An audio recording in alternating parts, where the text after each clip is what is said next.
डंडे के समान होती कि नहीं, लाठी डंडे के समान।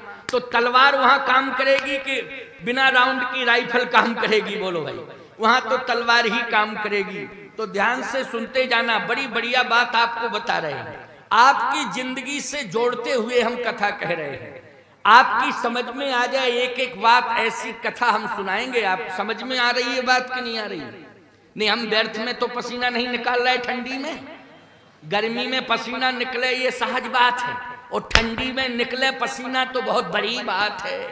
क्यों भाई, बड़ी बात है कि नहीं? लेकिन सुनते जाओ, साधारण बात नहीं बता रहा हूं, बहुत महत्वपूर्ण बात बता रहा हूं। कहा मेरे पास वज्र है, ये बाण क्या करेगा? वज्र के आगे बाण की कोई कीमत नहीं है। कहे पिताजी तो फिर मेरी रक्षा करो, मेरी रक्षा करो। कहे रक्षा हो जाएगी तुम्हारी, तुम चिंता क्यों करते हो? कहे एक बार थोड़ा पीछे देखो तो, मामला है क्या? थोड़ा पीछे देखिए। और इंद्र ने जैसे ही मुड़ के पीछे देखा तो इंद्र कांप गया, क्योंकि वो बाण साधारण बाण नहीं था, अमोघ बाण था। कौन सा बाण था? अमोघ बाण था। ऐसा बाण एक बार छूट जाता है तो वापस नहीं लौटता। क्यों लौटता क्या वापस? बोलो भैया, बाण छूटा छूटा। अच्छा एक बात और बताएं, बाण छूटा और निशाना चूका तो चूका तो बाण भी गया और व्यक्ति भी गया। और यदि लग गया तो बाण तो अस्तित्व खो ही देता, लेकिन जिसके लगा वो भी अस्तित्वहीन हो जाता है कि नहीं? लेकिन कहीं बाण चूक गया तो फिर व्यक्ति बच जाता है, बाण का अस्तित्व समाप्त हो जाता है। क्यों? यही बाण की विशेषता है कि नहीं? लेकिन भगवान का अमोघ बाण ऐसा बाण है, प्यारे भगवान का अमोघ बाण ऐसा बाण है कि वो निकलता है तुनीर से, आगे बढ़ता है, और जिसके लिए गया है उसका काम तमाम करता है और फिर लौट के वापस आता है। यह है भगवान के बाण की विशेषता। ऐसा बाण बोलो किसके पीछे छूटा है? ऐसा बाण किसके पीछे छूटा? हाँ, जयंत के पीछे छूटा। बोलो छूटा कि नहीं? किसके पीछे? हाँ, जयंत के पीछे छूटा है। बहुत बढ़िया बात, आप लोग सब समझदार हो। जयंत के पीछे छूटा। अब बाण जो है, कहे पीछे तो देखो। पहले तो इंद्र ने सोचा कि ऐसा कैसा बाण है कि तू 10 मिनट तक मुझसे बातचीत कर रहा और बाण खड़ा ही है पीछे। क्यों भाई? आश्चर्य की बात तो यह है कि तू 10 मिनट से मुझसे बात कर रहा है और बाण पीछे ही खड़ा। अरे जब काम करने के लिए आया है बाण तो उसको काम तमाम करना चाहिए कि नहीं करना चाहिए? लेकिन ऐसा बाण कैसा है? कोई अद्भुत बाण है। तो इंद्र ने कहा पहले ये बता, ये बाण आया कहां से? कहे चित्रकूट धाम से। हाँ, चित्रकूट से आया। हाँ, चित्रकूट में कौन है बाण छोड़ने वाला? कहा राम जी ने छोड़ा है। ओ हो, राम जी ने छोड़ा बाण।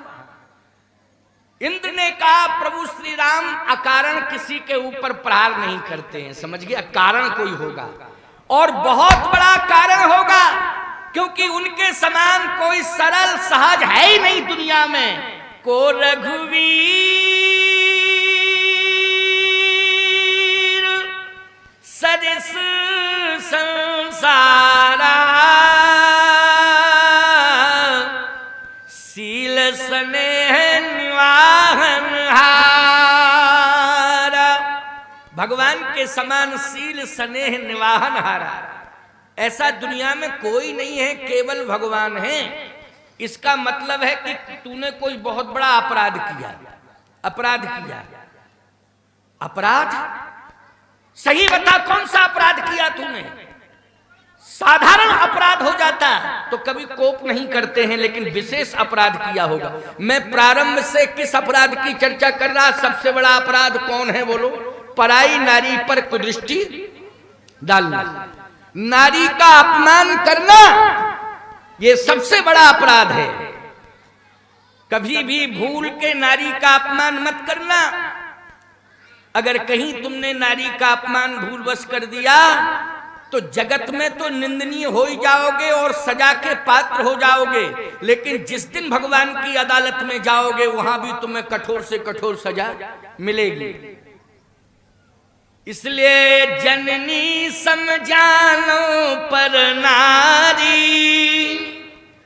जननी समझानो पर नारी, ओ धन पराओ बिसते बिस भारी, जननी समझानो पर नारी।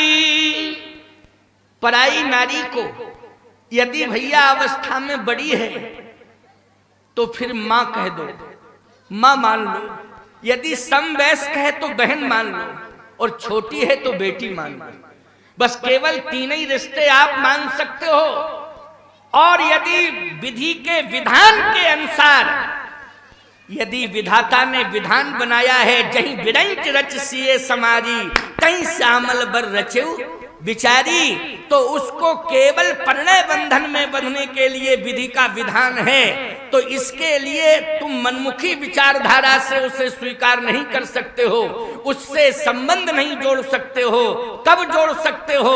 अग्नि को साक्षी करना पड़ेगा, वेद मंत्रों का माध्यम लेना पड़ेगा और समाज को साक्षी करना पड़ेगा, तभी उसे हम परिणीता के रूप में स्वीकार कर सकते हैं। बोलो, इतने प्रकार के नियम मानने पड़ेंगे कि नहीं मानने पड़ेंगे? जब इतने प्रकार के नियम मानोगे तब उसे आप परिणीता के रूप में स्वीकार कर सकते हो। नहीं तो केवल तीन ही परंपराएं हैं। अवस्था में यदि बड़ी है तो मां है, बराबरी की है तो बहन है, और छोटी है तो बेटी है। बोलो, यही संबंध बताए गए कि नहीं बताए गए? अब आप कल्पना करना, इंद्र कहता है कि मेरी समझ में बात नहीं आ रही है, कोई बहुत बड़ी भूल हुई है तुझसे। सही बताओ, चित्रकूट से ये बाण आया है और प्रभु राम ने भेजा है, तो पहले तो तुम ये बताओ कि तुम चित्रकूट क्यों गए थे? चित्रकूट क्यों गए थे? इसलिए गए थे कामतानाथ की परिक्रमा करने? बोलो, कामतानाथ की परिक्रमा करने गए थे कि मंदाकिनी में स्नान करने गए थे? क्या करने गए थे? कहे सही बताऊं? हाँ सही बता। कहे मंदाकिनी के तट पर सीता जी का श्रृंगार राम जी कर रहे थे, मंदाकिनी के तट पर। अच्छा, प्रमाण मिला कि नहीं मिला कि श्रृंगार किया भगवान ने? एक बार चुन कुसुम सुहाए, निज कर भूषण राम बनाए, सीतहि पहिराए प्रभु सादर, बैठे फटक सिलायति सुंदर। भगवान राम सीता जी का श्रृंगार कर रहे थे। आप कहोगे महाराज चित्रकूट में श्रृंगार देखो, सोने चांदी के आभूषण से श्रृंगार नहीं कर रहे थे। एक बार चुन कुसुम सुहाए, कुसुम मानी फूल, हुआ कि नहीं हुआ? फूलों की कलियों के सुंदर सुंदर हार बनाए गए और सुंदर हार बना के प्रभु राम ने श्री किशोरी जी को पहनाया। अच्छा, ये नियम है कि पति पत्नी को सुंदर सुंदर सोने के हार पहनाता है कि नहीं पहनाता है? पहनाता है, ये नियम है। लेकिन इस बात पर कभी आपने विचार किया, जब परिस्थिति अच्छी होती है तो सोने का हार पति पत्नी को पहनाता है और पत्नी प्रसन्न हो जाती है, लेकिन परिस्थिति अगर बिगड़ जाए तो माताओं, यदि श्री राम की कथा आप सुन रही हो तो आज संकल्प ले लेना, प्रभु श्री राम और मां जानकी ने जिस चरित्र का अनुसरण किया है, राम कथा सुनने वाले अबाल वृद्ध नर नारियों को वही चरित्र का अनुसरण करना चाहिए। परिस्थिति यदि अच्छी हो कोई बात नहीं है, पति सोने का हार पहनावे, लेकिन परिस्थिति कहीं अगर बिगड़ जाए तो पति से रूठना नहीं। परिस्थिति अगर बिगड़ गई है तो पति के हाथों से पुष्पों का हार पहन करके प्रसन्नता जाहिर कर देना। निश्चित रूप से एक दिन वो समय लौट करके आएगा कि इस गले में सोने के हार जरूर आएंगे, सोने के हार जरूर तुम्हें पहनने को मिलेंगे, भगवान वापस वो परिस्थिति लाएंगे, लौटाएंगे, ये प्रभु के हाथ की व्यवस्था है। लेकिन समय यदि थोड़ा बहुत विपरीत है, परिस्थिति अनुकूल नहीं है, तो ऐसी कंडीशन में हमें फूलों का हार पहन करके ही संतुष्टि जाहिर करनी चाहिए। ये राम कथा प्रेरणा दे रही है। एक बार चुन कुसुम सुहाए, और निज कर भूषण राम बनाए। बोले कब बनाए? जब बनवासी भेष में भगवान राम थे।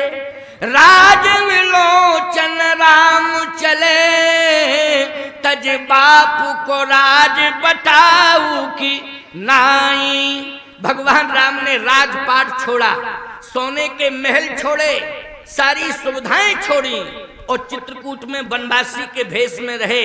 तो श्री किशोरी जी भी वनवासी के भेष में रही। भगवान राम लक्ष्मण कुश के पत्तों पे सोए, कुश की कुटीर में रहे हैं, कुश की आसन पे लेटे हुए हैं। बोलो लेटे कि नहीं? पत्तों की सैया बनाई गई है, उस पर प्रभु विश्राम कर रहे हैं। इसको कहते हैं समय। इसको क्या कहते हैं? समय। इसलिए मैं कहता हूं, कभी समय अगर ऐसा आ जाए कि तुम्हारे घर में अगर सुविधाएं दूर हो गई हैं, तो उस समय तुम यही समझ लेना कि वनवासी प्रभु राम की कृपा हमारे ऊपर हो गई है। अब वनवासी राम ने जैसे समय व्यतीत किया, वैसे ही हम सब मिलकर के परिवार के सहित समय व्यतीत करेंगे, क्योंकि ये सिद्धांत है। मैं एक बात कहता हूं, महाराणा प्रताप ने संकल्प लिया था कि मैं सिद्धांत को नहीं छोड़ूंगा और सुविधा से बिकूंगा नहीं, सुविधा पर बिकूंगा नहीं और सिद्धांत कभी छोड़ूंगा नहीं। ये किसने संकल्प लिया था? महाराणा प्रताप ने संकल्प लिया था। लेकिन मैं कहता हूं, संकल्प लिया था महाराणा प्रताप ने, लेकिन पत्नी और पुत्र ने बोलो साथ दिया कि नहीं दिया? जब महाराणा प्रताप ने महल छोड़ा और अरावली की पहाड़ियों में रहने लगे, तो बोलो पुत्र और पत्नी ये सभी उनके साथ रहे कि नहीं रहे? पत्तों पे सोए कि नहीं सोए? झरनों का पानी पिया कि नहीं पिया? घास की रोटियां खाई कि नहीं खाई? इसको क्या कहते हैं? याद रखना, महाराणा प्रताप ने भी वनवासी राम का चिंतन किया था। इसलिए मैं कहता हूं कि रामायण पढ़ते रहना चाहिए। ये आचार संहिता है रामचरितमानस। 9 लाख साल पहले भगवान राम ने अपना चरित्र अयोध्या से लेकर के दक्षिण भारत को क्रॉस करते हुए लंका तक भगवान श्री राम पहुंचे और उधर भगवान राम लंका से वापस अयोध्या आए। ईमानदारी से बताओ, भगवान राम ने जो जो कार्य किया है, जो जो राम का चरित्र हुआ है, रामचरितमानस का निर्माण उसी आधार पर हुआ कि नहीं हुआ? और यदि रामचरितमानस का निर्माण उसी आधार पर हुआ है, तो हमें भी अपनी जिंदगी रामचरितमानस पर आधारित कर देनी चाहिए प्यारे। तो जैसे प्रभु राम की विजय हुई है, वैसे हमारी भी विजय होती रहेगी। हम कभी पराजयी नहीं होंगे, सदा विजयी बने रहेंगे। लेकिन आधार बनाना पड़ेगा रामचरितमानस को। बिना रामचरितमानस के आधार के हमारा कल्याण होने वाला नहीं है। तो आज चुन कुसुम सुहाए और निज कर भूषण राम बनाए, भगवान ने श्रृंगार कर दिया। तो जयंत से इंद्र कहता है कि श्रृंगार किया तो क्या, तुझे क्या लेना देना इससे? कहे बस यही तो बात है कि मैंने ये कहा कि अखिल ब्रह्मांड नायक जिसे कहा जाता है, आज वो पुष्पों का हार बना के अपनी पत्नी को पहना रहा है। ठीक है, अयोध्या का राज्य वैभव अगर साथ नहीं दे रहा है, तो कैसा अखिल ब्रह्मांड नायक है जिसने चित्रकूट में अपना वैभव क्यों नहीं तैयार कर लिया? अयोध्या के वैभव पर आधारित क्यों रहा वो ब्रह्म? वो ब्रह्म को अपना वैभव चित्रकूट में तैयार कर लेना चाहिए था। भले अयोध्या के खजाने से सोने के हार ना आते, अपना हार नहीं बना सकता था वो? इतनी भी ताकत नहीं है। तो इंद्र ने कहा तुम चाहता क्या था ये बता। तो जयंत बोला कि मैं प्रभाव देखना चाहता था कि कितना बड़ा प्रभाव है। इंद्र बोला देख लिया प्रभाव? कहे अब मैं आपका प्रभाव देखना चाहता हूं। देखो ये कितनी बड़ी बेवकूफी है उसकी। कहता है अब मैं आपका प्रभाव देखना चाहता हूं। देखो परमात्मा प्रभु राम है परम पिता और इंद्र है पिता, बोलो है कि नहीं? लेकिन बेटा कहता है कि बाप से कि परमात्मा को चैलेंज दो। कितना मूर्ख नालायक बेटा है, बोलो भाई, जो ये कह रहा है कि ईश्वर को परमात्मा को चैलेंज दो। इसका यही अर्थ होता है कि नहीं होता है, बोलो भाई, कि अब मैं आपका प्रभाव देखना चाहता हूं। उनका प्रभाव तो मैंने देख लिया, लेकिन आपका प्रभाव देखना चाहता हूं कि आपका कितना बड़ा प्रभाव है। इससे सिद्ध हुआ कुसंस्कारी बेटा है जो बाप से भी कह रहा है कि चैलेंज दो, परमात्मा को चैलेंज दो। महाभारत में बोलो दुर्योधन ने यही कहा था धृतराष्ट्र से कि नहीं? बोलो कि पांडवों को चैलेंज दो। बोलो दुर्योधन ने क्या कहा था धृतराष्ट्र से? पांडवों को चैलेंज देना है। ईमानदारी से बताओ, पांडवों को चैलेंज देने का मतलब है परमात्मा को चैलेंज देना, बोलो है कि नहीं? क्योंकि पांडवों की संपूर्ण कमान को कौन संभाले थे, बोलो भैया? कृष्ण भगवान संभाले थे, बोलो संभाले थे कि नहीं? और जब भगवान स्वयं संभाले हैं तो इसका मतलब है कि दुर्योधन कहता है कि परमात्मा को चैलेंज देना है। लेकिन सावधानी से सुनना, धृतराष्ट्र चूक गया क्योंकि अंधा था आंखों से, लेकिन इंद्र सफल हो गया। इंद्र सफल हो गया क्योंकि धृतराष्ट्र ने दुर्योधन की बात मान ली, इसलिए महाभारत हो गया। और इंद्र ने जयंत की बात नहीं मानी, इसलिए रामचरितमानस का विस्तार हो गया। बोलो विस्तार हो गया कि नहीं रामायण का? नहीं तो रामायण वहीं क्लोज हो जाती कि नहीं हो जाती, बोलो भाई? सीधी सी बात, युद्ध करना था किससे? राक्षसों से, दैत्यों से युद्ध करना था राम को। लेकिन युद्ध देवताओं से होता कि नहीं होता? बोलो होता है युद्ध कि नहीं देवताओं से? और देवताओं से युद्ध होता तो सारी दुनिया कहती, लो प्रतिज्ञा ये की थी निश्चरहीन करो मही, भुज उठाए प्रणकीन, सकल मुनन के आश्रमन जाय जाय सुख दीन। निश्चरहीन करो मही भुज उठाए प्रणकीन। और कहा था सुनहु सकल, देव भगवान ने कहा था सुनो ऋषि मुनि महात्माओं, हम वचन दे रहे हैं आपको, क्या कि तुम ही लाग धरी हो नर वैसा, जन डर पहु मुनि सिद्ध सुरेशा। सुरेशा का मतलब इंद्र हुआ कि नहीं हुआ? जन डर पहु मुनि सिद्ध सुरेशा, और तुम ही लाग धरी हो नर भेसा। चिंता मत करो इंद्र, घबराने की जरूरत नहीं है, हम तुम्हारे कारण ही आ रहे हैं। और हम दैत्यों से युद्ध करेंगे। तो सारी दुनिया कहती कि दैत्यों से युद्ध तो नहीं किया, सीधा इंद्र ही से युद्ध शुरू कर दिया, बोलो इंद्र से। और ये जयंत क्या चाहता है, बोलो युद्ध कराना चाहता है कि नहीं कराना चाहता है? तभी तो कहता है अपने बाप से कि अब हम तुम्हारा प्रभाव देखना चाहते हैं कि तुम में कितनी बड़ी ताकत है। परमात्मा के बाण में ताकत है कि तुम्हारे वज्र में ताकत है, ये मैं देखना चाहता हूं। समझदार निकल गया। और जगह पर तो इंद्र का चरित्र कलंकित है, और जगह पर तो इंद्र का चरित्र ऊंच निवास नीच करतूती, देख न सकई पराई विभूति, ये इंद्र का करैक्टर है। लेकिन यहां पर इंद्र का करैक्टर प्रशंसनीय हो गया। यहां इस बिंदु पर कैसे? गोस्वामी जी कहते हैं उसी समय धर निज रूप गए पितु पाही, राम विमुख राखा तहीं नाही। निकल जा यहां से, एक बात भी मैं नहीं सुनना चाहता हूं। परमात्मा से लड़ूं मैं, ईश्वर से लड़ूं, मेरा वज्र फैल है, ये वज्रज कुछ काम नहीं करेगा। ईश्वर की सत्ता के आगे बोलो कोई शस्त्र काम कर सकता है क्या? हट जा यहां से, निकल, भाग यहां से। और अगर नहीं भागेगा तो ये वज्र तेरे ऊपर चला दूंगा। अब दौड़ा भागा। इससे सिद्ध हो रहा है प्यारे कि पिता ने भी, माता पिता ने भी साथ नहीं दिया। बस प्रसंग सुनते जाना, एक एक पॉइंट पर बोल रहा हूं। माता पिता बोलो, माता पिता साथ दे पाए? नहीं दे पाए ना। कौन साथ दे सकता? आप कहो ब्रह्मा। ब्रह्मा में बड़ी ताकत है। ब्रह्म धाम शिवपुर सब लोका। बोलो भाई ब्रह्मा के यहां गया कि नहीं गया? गया ब्रह्मा के यहां, और जैसे ब्रह्मा के यहां पहुंचा, क्योंकि मैं बता रहा हूं कि किसमें कितनी ताकत है, ब्रह्मा जी के यहां पहुंचा, ब्रह्मा जी से कहा त्राहिमाम त्राहिमाम, रक्षा करो रक्षा करो। अरे ब्रह्मा जी बोले इतने बड़े आदमी का लड़का है, ऐसी बात क्यों बोलता है, आजा बैठ। पैसे वालों के लड़कों को थोड़ा सा प्रोत्साहन दिया जाता है ना, प्रोत्साहन दिया जाता है, रिस्पॉन्स दिया जाता है उनको, बैठो बैठो बैठो, हाँ तो कहे बैठो बैठो बैठो। अरे कहे बैठे कि मरे, तुम बैठने की बात कर रहे हो, कैसे? कहे पीछे तो देखो कितना बड़ा खतरा है। ब्रह्मा जी बोले खतरा सब टल गया, अब तू मेरे पास आ गया, अब खतरे उतरे से मत डर, आजा मेरे पास।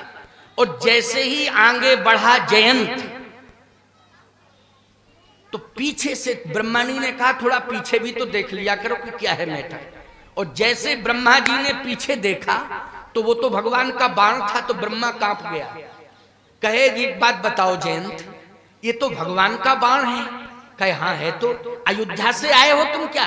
कहे अयोध्या से नहीं, हम चित्रकूट से आए हैं। अच्छा अच्छा। ब्रह्मा जी बोले वो तो चित्रकूट में रह रहे हैं, लेकिन ये बाण कैसे चलाया तेरे पीछे? भगवान का बाण जाता नहीं है किसी के पीछे, और यदि चला जाए तो उसकी खैर नहीं, उसकी खैर नहीं, और बाण तेरे पीछे आ गया। सही बताओ मैटर क्या है, जल्दी बोलो। कहे मैटर यह है कि मैंने सीता जी के चरण में प्रहार कर दिया। प्रहार कर दिया? कहा। कहे सीता जी के चरण में प्रहार कर दिया। ब्रह्मा जी ने कहा कमंडल लाओ, इसकी खोपड़ी में मारूं जिससे ब्रेन हेमरेज हो जाए, भाग यहां से। और जैसे ब्रह्मा जी कमंडल उठाने लगे, भागा ये। अब इसका मतलब है कि ना तो माता पिता ने संरक्षण दे पाया और ना ही ब्रह्मा ने। समझ गए कि नहीं? अब इसने सोचा कि भगवान शंकर उनकी शरण में जाएं, तो शंकर जी की शरण में पहुंचने पर भगवान शंकर हमारी रक्षा करेंगे। तो ब्रह्मधाम शिवपुर, शिवपुर का मतलब शिवपुरी शिवपुर नहीं, तुम शिवपुरी शिवपुर समझ जाओ। शिवपुर मानी है कैलाश, शिवपुर मानी क्या है? कैलाश है। ब्रह्मधाम शिवपुर, शिवपुर मानी कैलाश पहुंचा।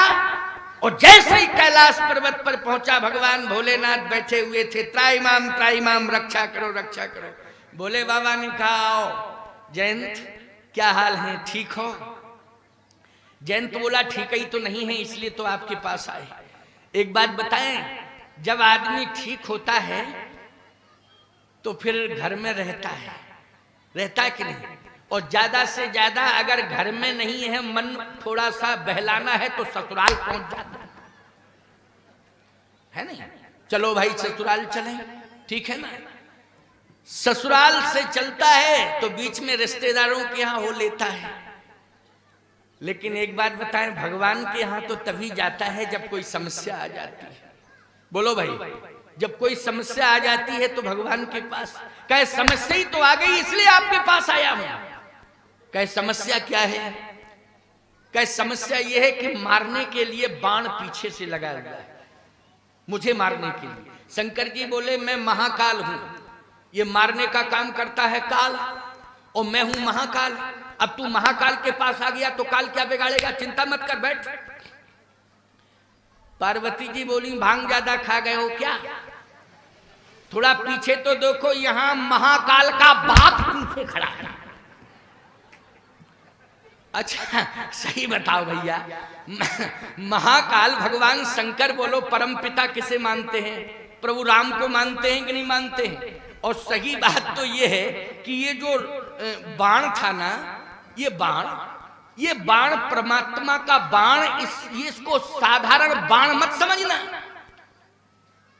इस बाण को जो भी देखता है उसे प्रभु राम का कोप दिखाई दे जाता है। किसका कोप? प्रभु राम का कोप। इसका मतलब ये बाण ही राम का कोप है। और राम का कोप, ईमानदारी से बताओ, कभी कोप करते नहीं हैं, लेकिन यदि कोप कहीं हो गया तो विनय ना मानत जलद जड़ गए 3 दिन बीत, बोले राम सकोप तो भय बिन होए न प्रीत। याद रखना, उस समय भगवान के कोप को कोई बर्दाश्त नहीं कर सकता है। तो शंकर जी ने कहा कि पार्वती क्या कह रही हो? कहा हाँ स्वामी देखो तो पीछे। ओहो, जैसे ही देखा तो प्रणाम करने लगे। कौन करने लगे प्रणाम? शंकर जी। जयंत बोला अब तो मरना कन्फर्म ही है। जब हाई कमान सरेंडर हो गया, जब बाण को देख के हाई कमान सरेंडर हो गया, बोलो भाई शंकर जी ने किसको प्रणाम किया? जल्दी बोलो।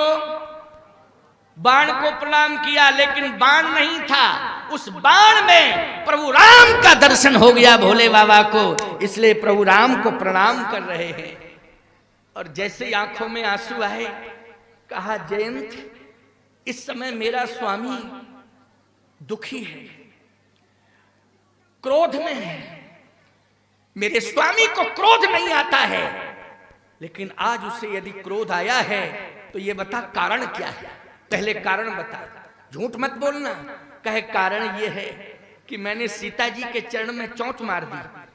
शंकर जी ने कहा पार्वती त्रिशूल लाओ मेरा, और जैसे ही त्रिशूल मंगाया भागा ये वहां से।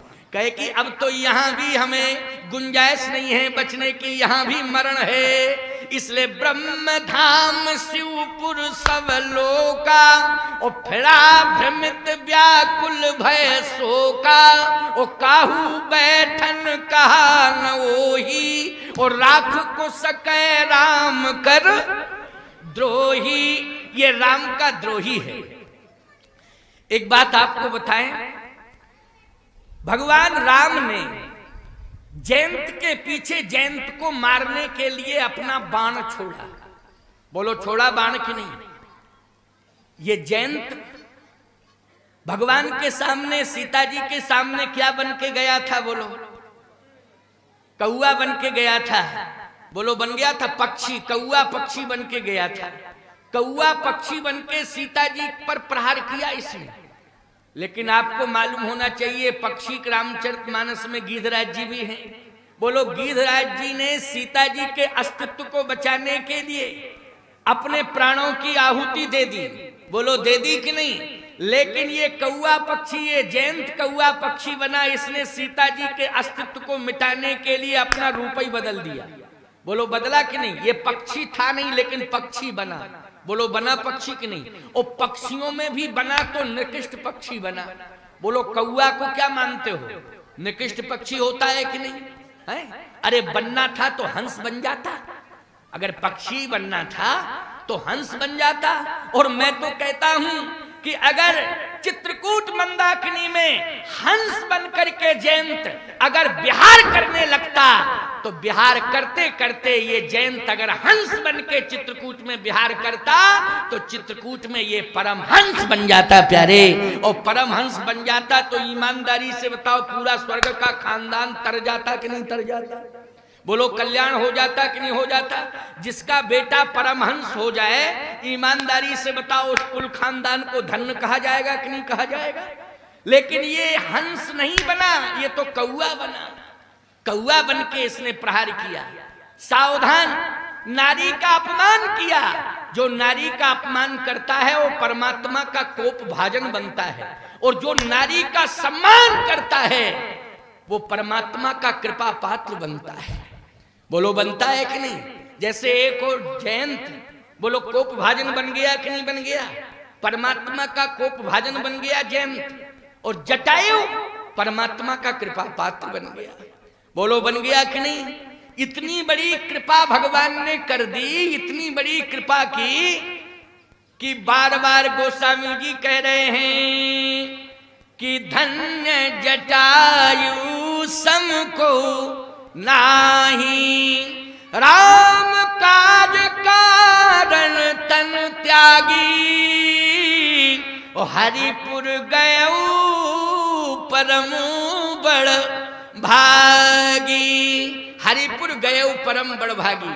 नारी का सम्मान करने वाले गीधराज जटायु हरिपुर गयऊ, भगवान के धाम गए। और मैं क्या कहूं, भगवान ही बन के भगवान के धाम गए। गीध देह तज धर हरि रूपा, भगवान बनकर के भगवान के धाम गया। इंसान अगर अच्छा कर्म करे तो ईमानदारी से बताओ शरीर तो जाता है उसका, लेकिन भगवान की तरह कीर्ति अमर हो जाती है कि नहीं?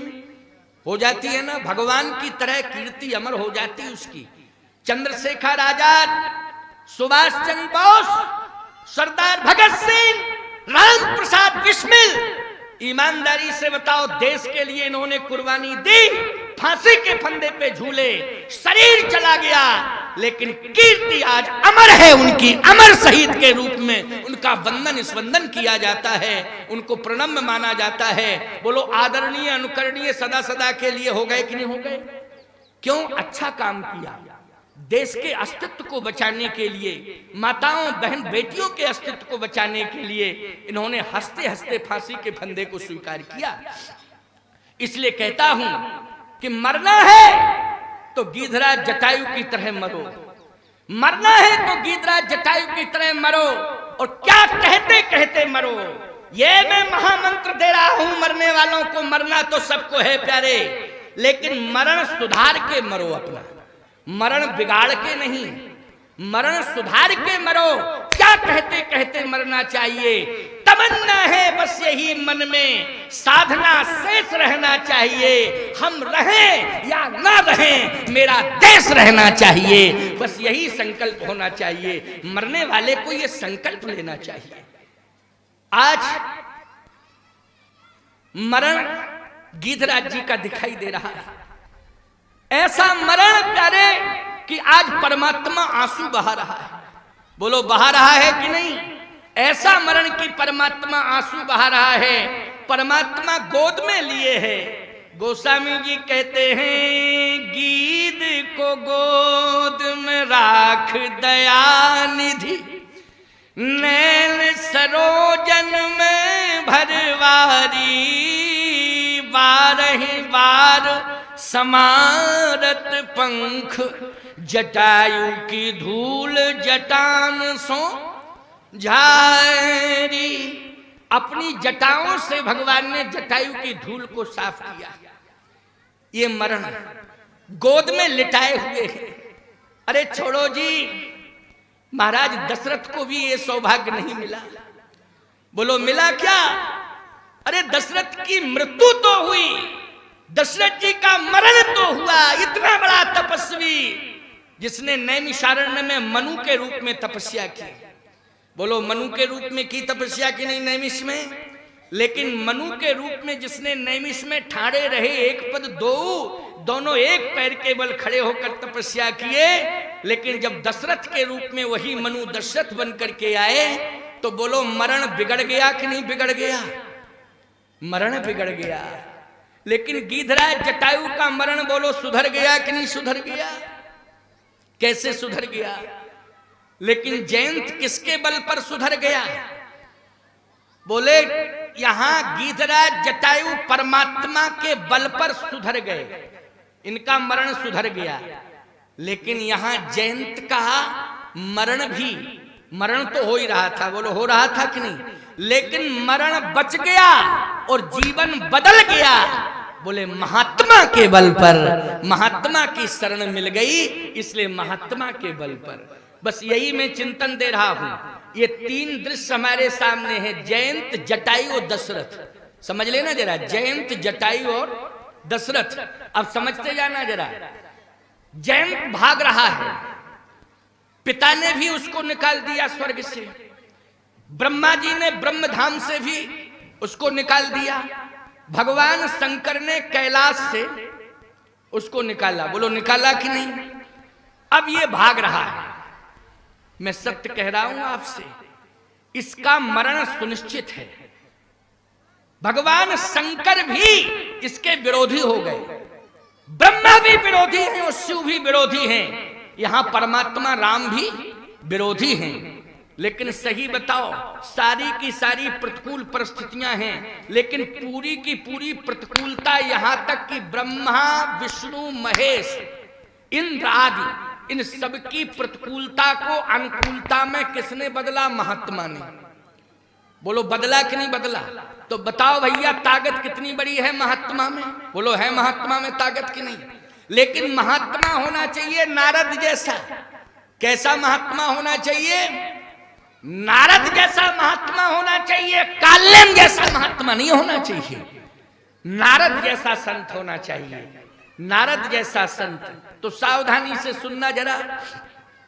दशरथ जी महाराज चाहते थे कि मरना तो है ही है, मेरे पिता की मृत्यु हुई, मेरे पिता के पिता की भी मृत्यु हुई, मेरी भी मृत्यु होगी, लेकिन मेरी मृत्यु हुई, लेकिन मेरे सामने मेरे प्रयास से ब्रह्म बेटा बन करके आया, लेकिन जब मेरा मरण हो रहा है तो मेरा बेटा मुझे छोड़ के चला गया। मैं चाहता था कि मेरी मौत मुख में राम का नाम हो, लेकिन मेरी अंत्येष्टि राम के हाथों से हो, बस मैं यही चाहता था। अंत्येष्टि किसके हाथों से हो? राम के हाथ से हो, क्योंकि बेटा बन के आए और मुख पे राम का नाम हो। तो दशरथ जी कह रहे राम का नाम तो मुख पर है, लेकिन राम की गोद नहीं मिल रही मुझे, मैं किसकी गोद में लेटा हूं? कौशल्या जी ने कहा कि आप मेरी गोद में लेटे हैं। अरे तू कौन है? मैं आपकी पत्नी हूं। पत्नी? दशरथ जी ने कहा कौशल्या, मैं चाहता था कि मृत्यु के समय पत्नी की गोद नहीं, परमात्मा की गोद मिलती मुझे। पत्नी की गोद नहीं, परमात्मा की गोद मिलती। अगर परमात्मा की गोद मुझे मिल जाती तो मेरा मरण सुधर जाता। लेकिन सही बताओ, गीधराज जटायु को मृत्यु के समय किसकी गोद मिली? परमात्मा की गोद मिली। बोलो अंतर है कि नहीं? अंतर है, बहुत अंतर है। पत्नी की गोद और परमात्मा की गोद। सीधी सी बात यह है, दशरथ जी कह रहे थे राम मेरे सामने आ जाओ। गीधराज जटायु जी भी कह रहे थे राम एक बार मेरे सामने आ जाओ। किसी ने गीध से कहा कि मर क्यों नहीं रहे हो? गीधराज जी ने कहा इसलिए मरत न मैं रघुवीर बिलो के तापस भेष बनाए।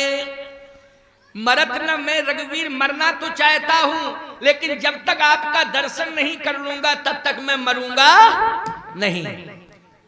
देखो भैया, इसको कहते हैं इच्छा मृत्यु। इसको क्या कहते हैं? इच्छा मृत्यु। जैसे इच्छा मृत्यु कौन? मैं अपनी इच्छा से मरूंगा, मेरा ये काम जब तक पूरा नहीं होगा तब तक मैं मरूंगा नहीं। मेरा ये काम पूरा हो जाए, मेरी इच्छा की पूर्ति हो जाए तो मैं मरूंगा। इसको कहते हैं इच्छा मृत्यु। बोलो कहते हैं कि नहीं कहते इसको इच्छा मृत्यु? लोग चर्चा का विषय तो ये है कि भीष्म पितामह को इच्छा मृत्यु का वरदान मिला। क्यों भैया, चर्चा यही होती ना, भीष्म पितामह को इच्छा मृत्यु का वरदान मिला। मैं कहता हूं भीष्म पितामह को इच्छा मृत्यु का वरदान मिला कि नहीं मिला? मिल गया तो अच्छी बात है, मिल गया, क्योंकि वो उत्तरायण सूर्य का इंतजार कर रहे थे कि हम दक्षिणायन सूर्य में नहीं मरेंगे, हम तो उत्तरायण सूर्य में मरेंगे। और इस समय उत्तरायण सूर्य आ गए कि नहीं आ गए? जल्दी बोलो, आ गए उत्तरायण सूर्य। सही बात तो है, लेकिन मैं एक बात कहता हूं, उत्तरायण सूर्य के इंतजार में भीष्म पितामह को 6 महीना बाणों की सैया पे लेटना पड़ा कि नहीं लेटना पड़ा? मौत कौन सी अच्छी होती है? अस्पताल में 5 किलो वजन खोपड़ी से लटका हो और फिर वो कहे कि उत्तरायण सूर्य आए तब मरूं, चाहे 2 कुंटल लटका दूं। बोलो भाई, ऐसी मौत मैं आपसे पूछ रहा हूं, ऐसी मौत कौन स्वीकार करेगा? बोलो। उस समय यही लगता है कि आज मर जाऊं, मुझे कष्ट नहीं सहना है, चाहे उत्तरायण सूर्य हो, चाहे आए चाहे ना आए, हमें तो मौत चाहिए। क्योंकि ऐसा संकट आज हमसे सहा नहीं जा रहा है, ऐसा संकट हमसे झेला नहीं जा रहा है, बर्दाश्त नहीं किया जा रहा है। भीष्म पितामह 6 महीने तक बाणों की सैया पर, सूली पर सोए। बाणों की सैया का मतलब क्या है? सूली है कि नहीं? बोलो, क्या मानते हो तुम लोग? सूली मानते हो कि नहीं मानते हो? सूली पर 6 महीना सोना पड़ा। बोलो, इसको सजा कहते हैं कि नहीं कहते हैं? सूली पर किसी को सुला दिया जाए, इसको सजा कहते हैं। और सजा कौन काटता है? अपराधी होता है वो सजा काटता है। बोलो काटता है कि नहीं काटता है? मैं एक बात कहता हूं, रावण ने गिद्धराज जटायु के कृपाण से दोनों पंख काट दिए, लेकिन पंख कटने के बाद जब तक पंख रहे परमात्मा दूर रहा, और पंख कटे तो परमात्मा ने अपने हाथों में ले लिया आकर के गिद्धराज जटायु को। इससे बड़ी कृपा और क्या हो सकती है? और भीष्म पितामह जैसी सजा क्या हो सकती है? बोलो भाई, भीष्म पितामह जैसी सजा दूसरी नहीं हो सकती है, और गिद्धराज जटायु जैसी कृपा कोई दूसरी नहीं हो सकती है। प्यारे, पंख कटे और परमात्मा ने हाथ में ले लिया है, और यहां गिद्धराज जटायु को तो परमात्मा हाथ में लिए, लेकिन भीष्म पितामह के सामने परमात्मा खड़ा है और बाणों की सैया पर लेटे हुए हैं। इधर आप अयोध्या जाएं तो वहां दशरथ जी महाराज कौशल्या जी के हाथों में लेटे हुए हैं। मृत्यु के समय भीष्म पितामह बाणों की सैया सूली पर सोए हुए हैं। दशरथ जी महाराज मरते समय कौशल्या जी के हाथों में लेटे हुए हैं, और गिद्धराज जटायु मरते समय परमात्मा के हाथ में लेटे हुए हैं। बोलो भाई, ये तीन प्रकार का मरण देख रहे हो आप?